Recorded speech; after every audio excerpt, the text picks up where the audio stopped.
আমরা এসে গেছি মেগা ট্রেড ফেয়ারে। এটা চলবে 6ই জানুয়ারি অবধি। টিকিট কেটে ভেতরে প্রবেশ করছি।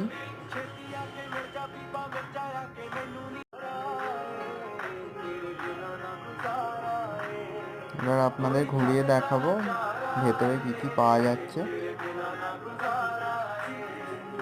অনেকগুলো স্টল হয়েছে। প্রথম স্টলটায় ঢুকছি।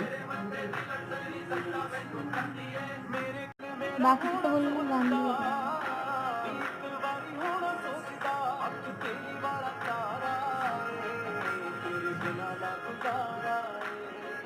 सजना का सहारा